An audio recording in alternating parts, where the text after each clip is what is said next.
Alpha terpineol was also on this list, but after much... Yo, as opposed to the omega terpineol. You see, this is a subject I know a lot about. Omega-verse, guys. You see, the alpha terpineol, as you can see, it has an extra stick here.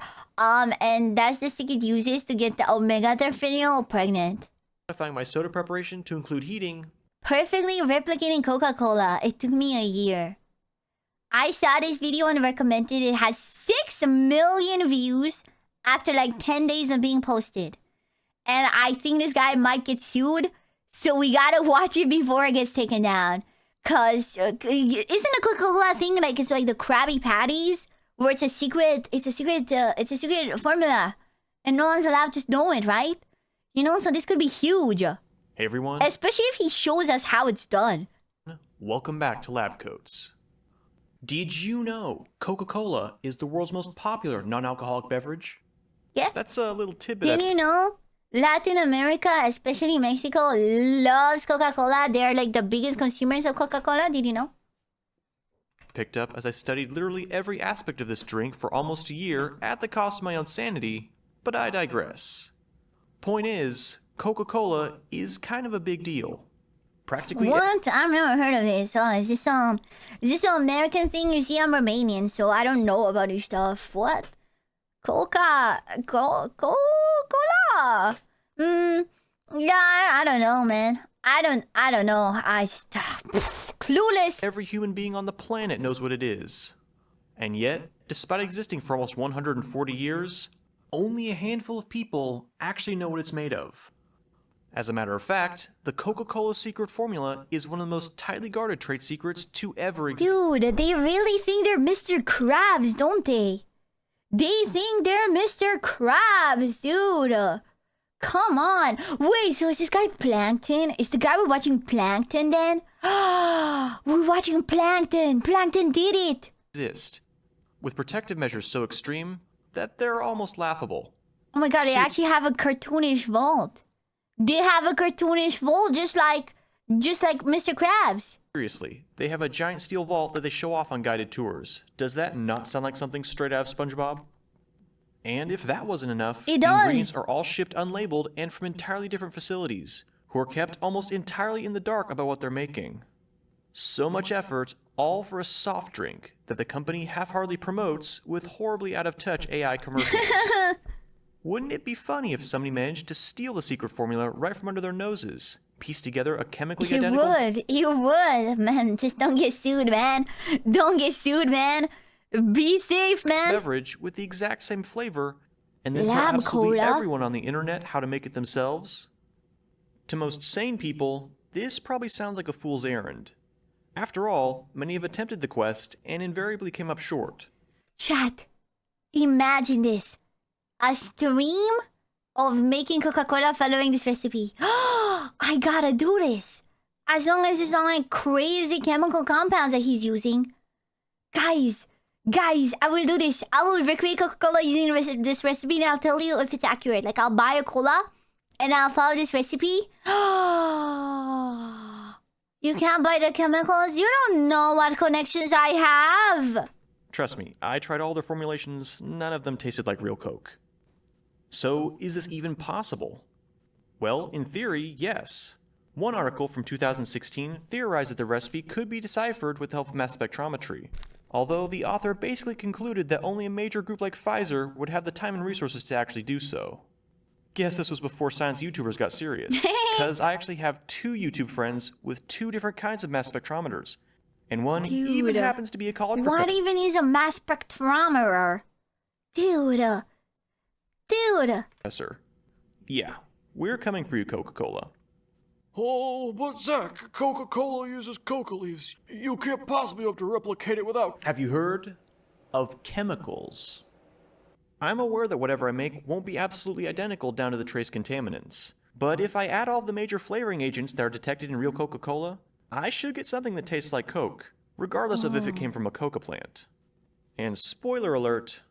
Dude. Yeah, I can't even tell. Even though I know already, I can't even tell. I wasn't expecting it to taste so much like Coke. Oh my god. This approach actually works pretty freaking well.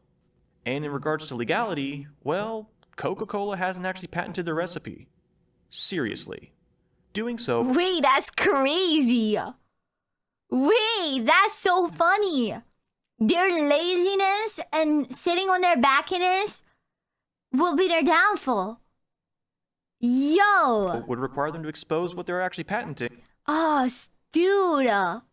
Oh, wait, never mind. Never mind. If you want to patent it, you have to reveal it. Wait. Wait. So, yo. And that's obviously not something they want to do. So he's not getting sued. Hell yeah. Consequently, unless I try marketing my own product under the Coca-Cola name, there's really nothing they can do about it. So, what are we waiting for?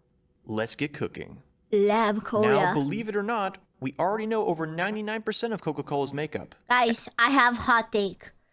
Coca-Cola is not that good. It leaves the most horrible sweet sugar aftertaste in your mouth. Pepsi is slightly better. Somehow, I don't know, Pepsi feels more refreshing, but still not the best. Dr. Pepper is nectar made by the gods and placed into... Dr. Pepper was given to us by genuinely probably an outer being. I'm sorry, there is no way we made Dr. Pepper. To claim that we humans made Dr. Pepper would be to have an insane hubris that deserves to be punished. Nah, I'm sorry. At least by weight. A liter of Coke contains roughly 110 grams of sugar, 96 milligrams of caffeine, and 0.64 grams of phosphoric acid. Based on Yeah, pH do you think I measurement could get phosphoric acid for my Coke experiment? and other scientific analysis. It also contains caramel color, which contributes important flavor compounds like furfural, in addition to the cola's rich brown hue. What we don't know is what makes up the last ingredient: natural flavors. This is where the real battle begins. The As of natural 2025, flavors. only one of the natural flavors can be definitively verified: decoconized coca leaf extract. The Stepan Company in New Jersey is one of the only American companies licensed to work with coca leaves. And guess who they sell the extract to once the cocaine is removed? Cola nut extract was... Wait! Coca leaves are the thing that you make cocaine out of? So they use cocaine to flavor Coca-Cola? Wait, so when they say you're doing Coke, it's true. Wait, dude. The essence of cocaine is what makes a good drink, man. It used to have trace amounts. Oh my god. Why did they remove the fun? I mean, the trace amounts, man. Ah, dude. I bet people are more addicted to it back when it, had the, also used at one point, but it was phased out in favor of refined caffeine.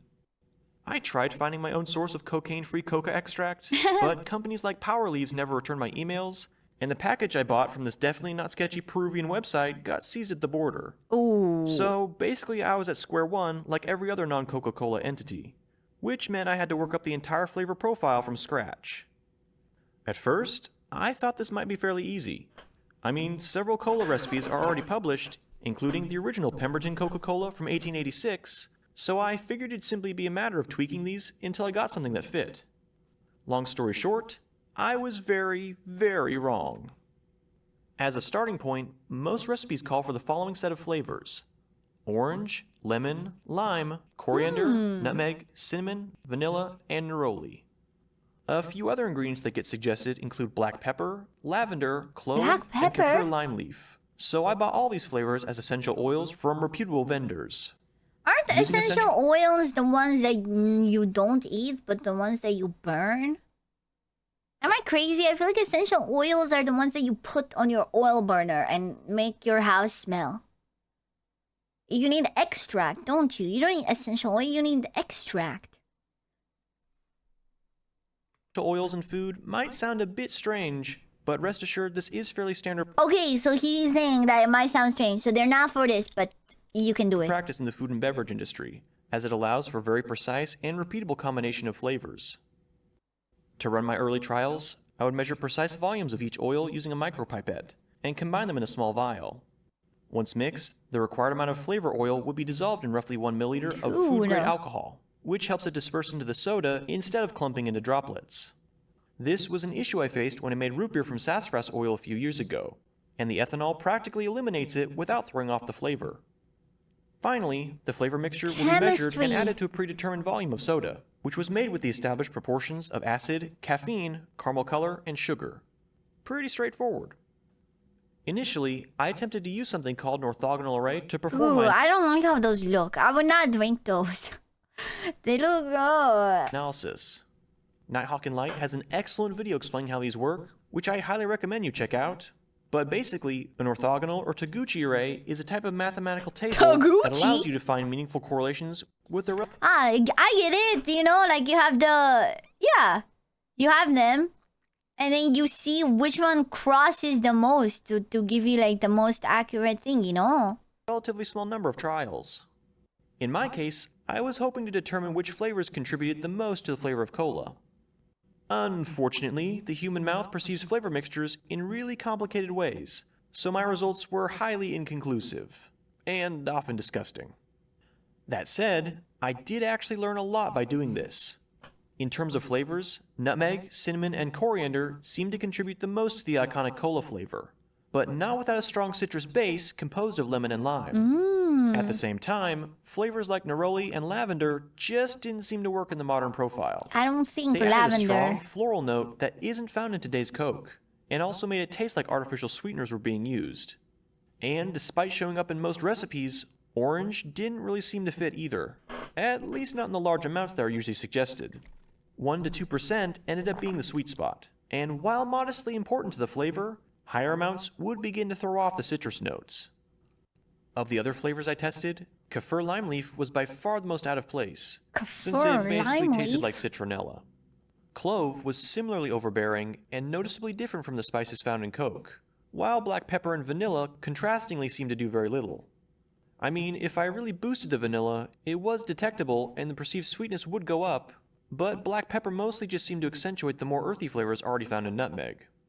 Dude. Now, while I did gather at least a rough idea of what's in Coca-Cola from these early trials, I still had no idea what the correct ratios were, or what ingredients I I was never missing. thought about like, you know, to me Coke is just Coke. Like that's Coke flavor. I never thought of it like, oh, this kind of tastes like nutmeg. Oh, it's kind of tastes like cinnamon. It's just Coke. You know, it's just he's kind of hot. That's crazy that you're saying that when I paused on this. Alright, that's crazy. Look at this. Look at this frame.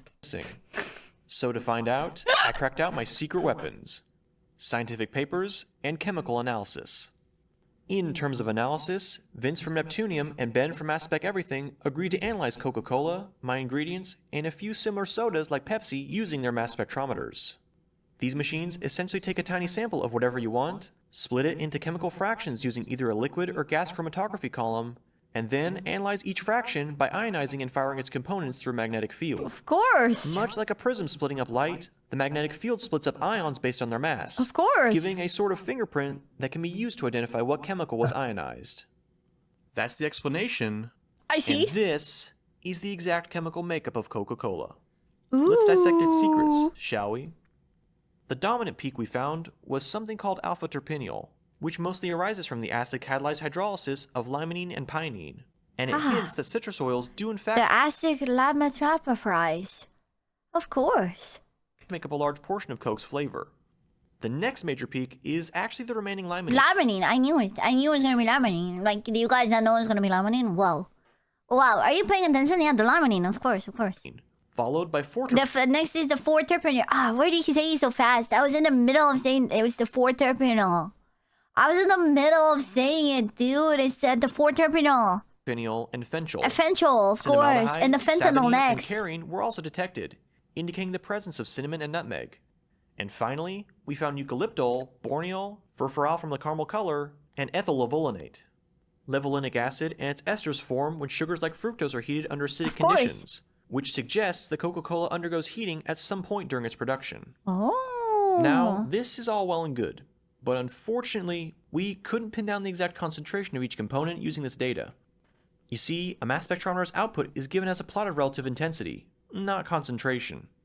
If you want concentration, you usually have to do a lot of math and other testing to figure out how different chemicals interact with the machine. So, instead of relying purely on the mass spectrometry data we collected, I chose to also lean on the data from this article in the Journal of Agricultural and Food Chemistry. This table in particular listed pretty much course. every flavor found in Coca-Cola, and even gave their measured concentrations. There were a few Of flavors they left out, course. such as Fenchel, but I figured once the Fenchel. concentrations of Chad, what flavor is Fenchel? Just say it after. Say it after Dome. I think Fenchel is maybe slightly sour, a bit bitter. You know, that's what Fenchel is to me. It's like Fenchel, of course. Earthy plant? You think Fenchel is earthy? Fenchel is kind of like vanillin, but more sweet. Ah, of course. It's like vanillin, but more, of course. other ingredients were determined, these secondary flavors would be easy to dial in with the help of mass spectrometry. I won't be going through every Fenchel-gate. chemical on this list, but there are a few I'd like to point out that reveal important information about the secret formula. Obviously, cinnamon. The eugenol, of course, and the picrazole. I love the taste of eugenol in my drinks. You know, like sometimes I have here a monster with me. It's bad apple monster. You know, like I take a sip and I truly think, damn, the eugenol in this, it's giving it such a nice note, man. The eugenol, chat. Aldehyde and vanillin can be directly correlated with cinnamon and vanilla, so we can check those off as part of Coke's recipe. Limonene and alpha-terpineol are also present, along with aldehydes like octanol, nonanol, and decanol, which collectively Non-anal? And that's what I say to my bitch.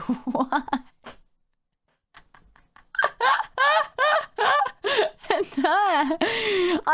non-anal, of course. The non-anal. signal the strong presence of citrus oils. This is all stuff we mostly No.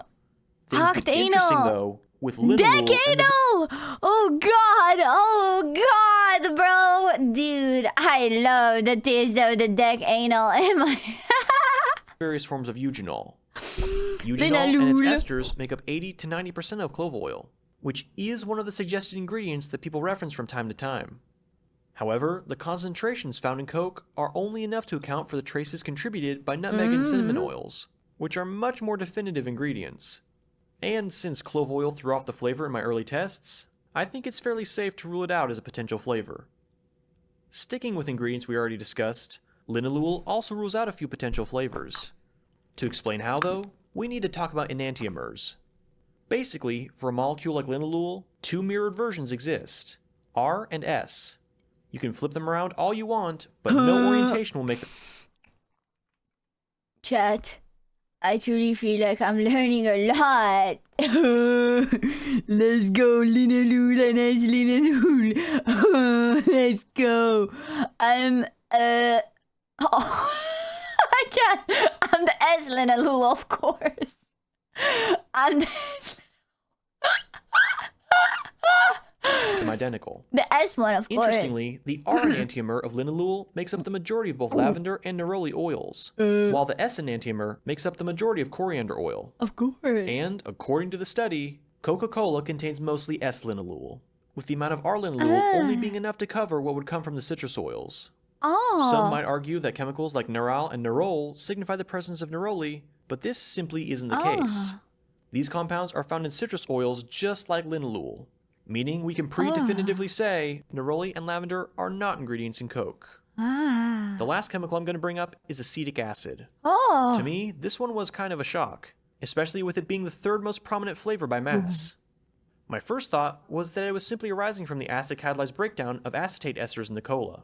But after talking with Darcy over on the Art of Drink channel, and seeing it in an actual recipe from the 1950s, I'm almost certain that's being added deliberately. To be clear, Wait, does you think it's like a conspiracy where they're adding it to ruin it? the amounts being used are in the range of parts per million. But I still find it kind of funny that vinegar is probably one of the secret ingredients. Oh no, never mind the With the major opposite. flavoring compounds identified and correlated with existing ingredients, I set up an Excel spreadsheet to make iterating my recipes a bit easier. A mixing calculator would basically take the volume of each oil being added, determine how much of each component was present, and then compare that data with the Coca-Cola numbers.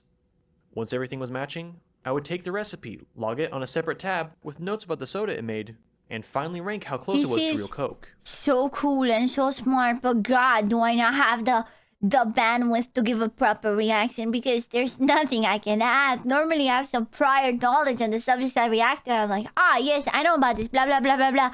Oh guys, you know, wait for it.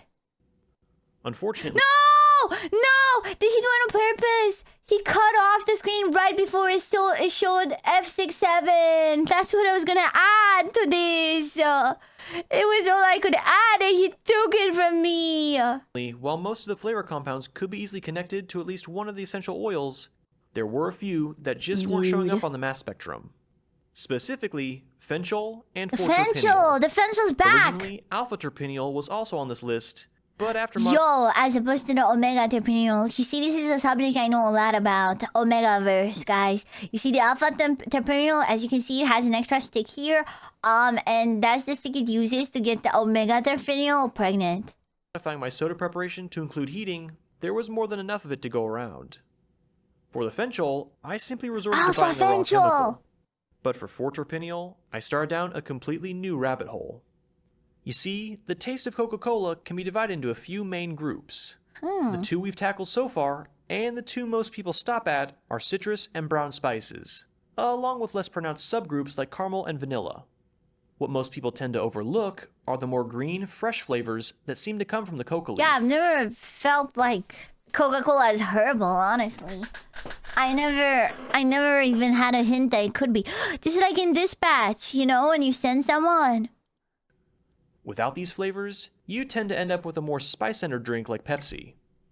So, for my source of Maybe that's why I like Pepsi more. 4-terpineol, I decided to go with an essential oil that I felt would reintroduce those missing flavors. Tea tree oil. Tea tree? By mass, this stuff is close to 50% 4-terpineol, and most of the other chemicals it contains match up with those found in Coca-Cola, so it doesn't really mess up the mass spectrum. When I began using it, I noticed an immediate improvement in the flavor, although it never fully replenished the missing freshness. Overall, it was more like drinking Diet Coke than regular Coke, and no amount of tweaking or adding essential oils seemed to change that. I spent months I think adjusting there's still a secret ingredient missing probably. There's probably still a secret ingredient missing, man. the recipe, testing new ingredients, and forcing family members to taste my experiments. Eventually, my original soda stream gave out, and I had to buy a second one. This is That's starting crazy. to become unreasonably expensive. I tested cassia cinnamon versus cinnamon leaf, different versions of nutmeg and lime, heating and aging versus not, even adding trace flavors like isopugol. Heck, I even tested completely random flavors to see if they'd fill in what was lacking. It's missing the non-anal, honestly. You just need to add some non-anal and you're golden. They never did. After a certain point, I was pretty close to throwing in the towel. No. Maybe people were right to say that Coca-Cola is impossible to replicate without coca leaves. And then, the answer finally hit me. Coca leaf extract is essentially a type of tea, and teas contain tannins. These tannins possess a dry, astringent taste that can help mask sweet flavors. And since they're non-volatile, they don't usually show up on gas-based mass spectrums, explaining how I missed them for so long. Best of all, they're sold in a purified state for winemaking, meaning I could quickly get a hold of a sample and test out my theory. And it was all worth it. This is the mass spectrum of Coca-Cola. And this is the mass spectrum of one of my... Yo! Well, he has more bumps on the bottom, but the first half is pretty accurate. Yo! My replicas. They're nearly identical. And the flavor, well, what can I say? It tastes like Coke. There are tiny differences, of course, but honestly, this stuff is closer to classic Coke than Coke's own glass bottle or Diet Colas are, and infinitely closer than any other replica. It definitely checks out as Coca-Cola, at least to me. We'll get to other people's reactions and opinions here in a minute. But first, let me show you exactly how it's made. Oh, let's go. This is what I'm gonna follow. This is what I'm gonna... he's giving us a buying list. Chat, I'm making Coke. I'm gonna do cocaine on stream. I'm gonna make cocaine on... Coke. Fuck, what? Kate, it was meant to be it.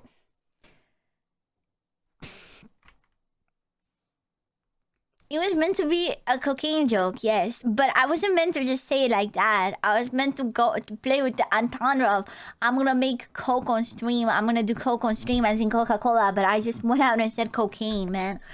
It was meant to be a cocaine joke. Don't get me wrong. But like it was meant to be like implied. But I just went out and confidently yelled I'm gonna do cocaine on stream. And at this point, I just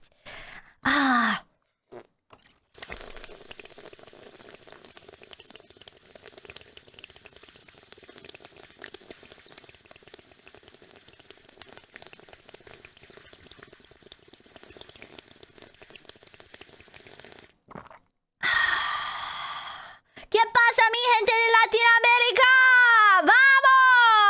¡Vamos! Spoiler, the startup cost for this recipe can be kinda high, unless you have a pre-existing stockpile of essential oils and accurate measuring equipment. Once you have everything though, you can easily produce a bulk flavor solution that will last for years, and allow you to create servings of Coke Oh, so it's like you make like a syrup, like a Coke syrup. for mere pennies. No more paying a company that won't even pay real animators. In terms of hardware, we'll need a mass scale, an adjustable micropipette that can accurately dispense up to 1,000 microliters, a 50ml graduated cylinder, some 1-liter storage bottles, and some kind of heat-resistant glassware for making the syrup. Resist the temptation to use metal cookware, since phosphoric acid can attack it and dissolve less than healthy metals into the soda. There's a reason soda Okay. cans have that plastic liner. I can do Finally, it. you can also use a magnetic stirrer for mixing, as well as a 1-liter volumetric flask to make the dilution steps a bit easier. For ingredients, we have all the essential oils seen here. Oh, he's actually giving us a cooking recipe, dude. He's giving us a cooking recipe. That's crazy. Lemon oil, tea tree oil, cinnamon oil, nutmeg oil, orange oil, coriander oil, fenchel. Flavor solution. Dilute the following ingredients to a volume of 1 liter using water. Shank's caramel color, glycerine, phosphoric acid, vinegar, vanilla extract, wine tannins, and caffeine. Dude, proper mixing and aging matter. Sugar, carbonated water, caffeine, caramel color, food-grade alcohol, 85% phosphoric acid, I know what I'm glycerin, doing next cooking stream. wine tannins, 5% vinegar, vanilla extract, and fenchel. Quick note, fenchel melts just above room temperature, so you might need to warm it up in some hot water before beginning. I bought my sample on Amazon, and after testing it, You can buy it on Amazon, dude. I'm just gonna make a huge ass shopping list. I can confirm its flavor is present in Coke, so use it if you can. For caramel color, I used Shank's brand, but other varieties like Durkee should work just as well, as long as they're composed of actual caramel color and not a mix of red and green food dyes. If you don't use Shank's though, try playing with the amounts you add to get the right color. Also, keep in mind that we are working with chemicals here, including a few that are mildly hazardous. So, for your own safety, wear gloves, measure accurately, and don't taste any of the unmixed ingredients. The first step is to prepare what most people call the 7X flavor, which is the mixture of essential oils and alcohol that make up the Coca-Cola secret formula. Dude, he's giving To us be a full clear, tutorial. what I'm about to share is not This almost feels illegal, man. This almost feels illegal to watch. the Coca-Cola secret formula, since I failed to utilize decoconized coca leaf extract. Chemically though, it's about as close as you can get without it, and the real deal should be fairly similar. The recipe is 45.8 milliliters lemon, 36.5 milliliters lime, 1.2 milliliters orange, 8 milliliters tea tree, 4.5 milliliters cassia cinnamon, 2.7 milliliters nutmeg, chemicals. 0.7 milliliters coriander, and 0.6 milliliters fenchel. Chemicals. And optimally, you'd let this mixture age for a day or two before continuing. Art of Drink has an excellent video explaining why, and even the original Pemberton version of Coca-Cola includes this aging step. Wait. Oh, never mind. Sorry. In the end, you'll be rewarded with about 100 milliliters of flavor oil, which is enough for over 5,000 liters Dude. of soda, or about as much as your mom drinks in a day. To Wow. make the 7X solution, simply dilute 20 milliliters of the flavor oil to a volume of 1 liter using food-grade alcohol. And before anyone gets worried, the amount of alcohol being added to the final soda is 5 times less than what you get from a non-alcoholic beer. And Yo, no. No. What if I did a recipe but I had more alcohol? What if? Dude, and then I sell Alcola. It will be called Alcola, and it'll be a hit. It's just alcoholic cola. Alcola, chat. I will start a business from my backyard of Alcola. Yes. Yes, chat. Alcola. Far too little to taste or make this drink intoxicating. Other flavor extracts like vanilla or almond use ethanol as a solvent. This is no different. Still, if alcohol is an issue, you can emulsify the oil into water with the help of gum arabic. Check out Glenn and Friends Cooking to see how Does he think that people that don't have access to alcohol will be trying this? Like, there's some 17-year-old out there that's like, oh, damn, I can't buy alcohol to do this, man. Oh, I have all the other chemicals and the measuring pipette, but I can't buy the alcohol. Oh, man. he does this with his cola. Anyway, next, we'll need to make a secondary water-based solution containing the other ingredients, aside from sugar and carbonated water. Into roughly 200 milliliters of hot water, measure out 10 milliliters of 5% vinegar, 9.65 grams of caffeine, 175 grams of glycerin, 45 milliliters of 85% phosphoric acid, 8 grams of wine tannins, 10 milliliters of vanilla extract, and 320 milliliters This is a of Shank's cooking caramel video. color. In case you're wondering, the glycerin is being added for texture and mouthfeel. Without it, the drink tends to feel a bit Wait, thinner. but how do you make it carbonated? Wait, I just realized something. When do you make it carbonated? Because to me, that's one of the most important parts, you know? Yo, thank you for the raid! Welcome, Honey Koi! Welcome, Raiders! Welcome, we're watching perfectly replicating Coca-Cola. This YouTuber, this absolute madman, made Coca-Cola from zero. And we're learning how to make Coke. Yeah, thank you so much for the raid. Hope you have a great stream. And more like diet soda. Dude. Also, if using vanilla extract feels imprecise, you can alternatively mix up a solution containing 9.5 grams per liter of vanillin and use 1 milliliter of that. Wait, you have one of these? Crazy? That's crazy. Thank you for the sub, Blatsu. Science. Yes, it is. It is pure science. He made it in a lab. He made a Coca-Cola in a lab. Dude, turns out Coca-Cola cannot go after him because they didn't patent the flavor. Coca-Cola didn't patent the flavor because patenting it would have meant to reveal it. And they didn't want to reveal it, so they just didn't patent it. So they actually can't do anything about this. He just figured it out and, you know, they can't do anything. Given the fairly limited impact vanilla seems to have, though, you probably wouldn't notice a major difference. Give each ingredient time to fully incorporate before adding the next. And once everything is dissolved, It's really just a cooking video teaching you how to make Coca-Cola. It's crazy. dilute the mixture to a final volume of 1 liter using water. Now, let's make some Coca-Cola. For this demo, I'll be making 1 liter, just so scaling up or down is a bit easier. Into a glass dish, add 104 grams of sugar, and just enough water to dissolve everything. I know I said 110 grams of sugar per liter of soda at the beginning of the video, but here's the deal. That's for a mixture of fructose and glucose, like you'd find in corn syrup.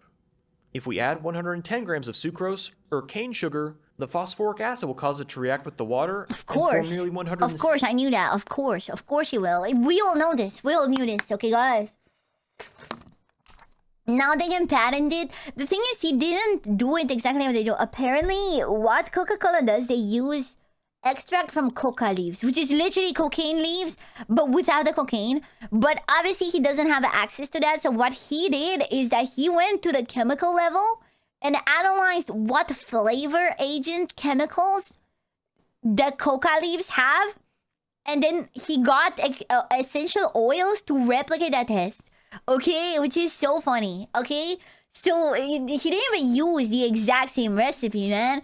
He made a chemical substitute, bro. It's crazy because I actually never thought until now that chemicals might have that flavors might have a chemical thing combination behind it. I'm just like, it's a flavor. If it tastes this way, it just tastes this way.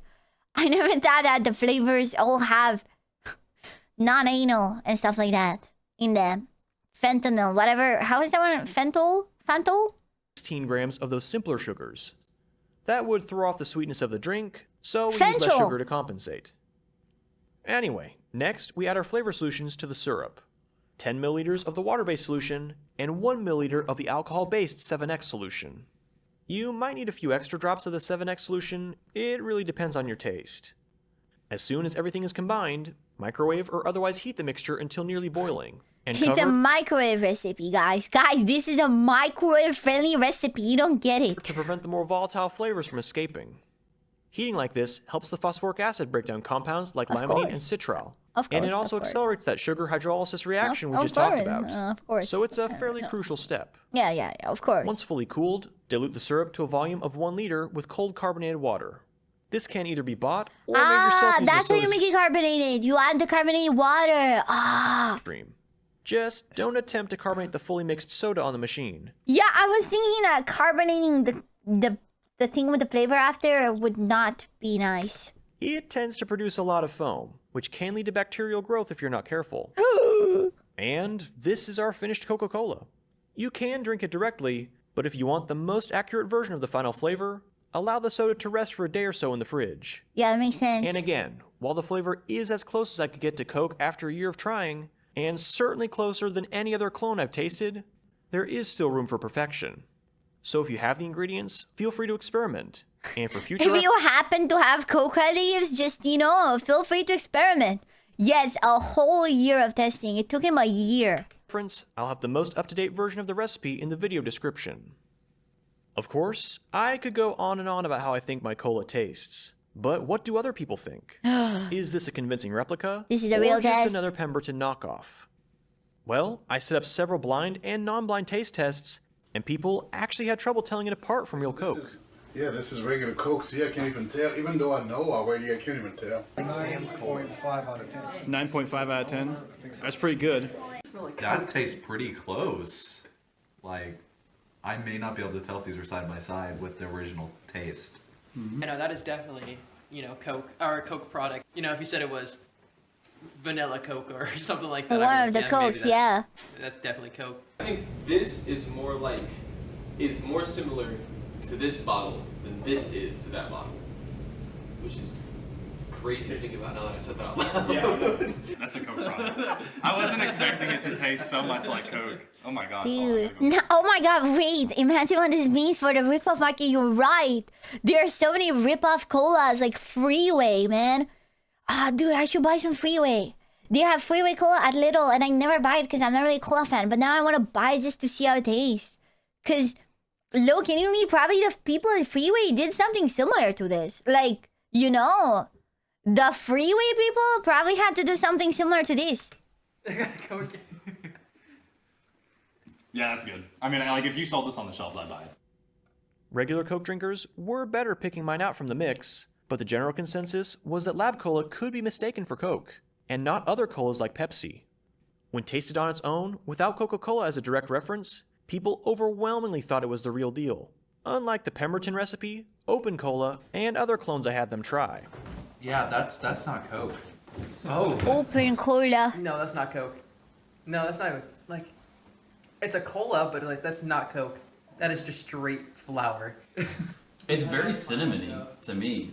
That's almost pure cinnamon. Like, like those little candies? Yeah. But it's definitely not Coke. Alright, I think that's finally it. 2025 is coming to a close, and it has been an insane year for this channel. Thanks to everyone's support. You just need to read the ingredients on the Coke bottle to know what is in it. I don't know if you know this, Achbak. One of the biggest known things that even my remaining ass knows is that Coca-Cola's recipe is secret. It's a whole thing. They do not share the recipe with anyone. On the packaging, it just says flavoring. And the flavoring is basically the test. It's secret, man. Let me just grab my natural flavoring. Yeah, no, it's gatekeeping. It's one of the most gate-kept and secreted soda recipes ever. The amounts are a mystery. What the flavors are is a mystery. They didn't patent it just so that they wouldn't have to disclose the recipe. So I think you're really undermining this video. I was able to take on crazy projects like making fluorine gas at home, preparing oleum piranha solution, Of and course. putting a 360 camera probe in front of a tornado. Oleum Stay piranha tuned for that solution. adventure. 2026 is shaping up to be another great year for lab coats, although there are a few changes on the way. If all goes well, I'll be graduating in May with my bachelor's degree in chemical engineering. Yo, this guy is not a graduate. Wait, what is it? What does this mean? What does this mean? Oh God, what does this mean for us, chat? Oh God, that hasn't even got his degree yet. Just doing this stuff while we're. What are we doing? Okay, enough, man.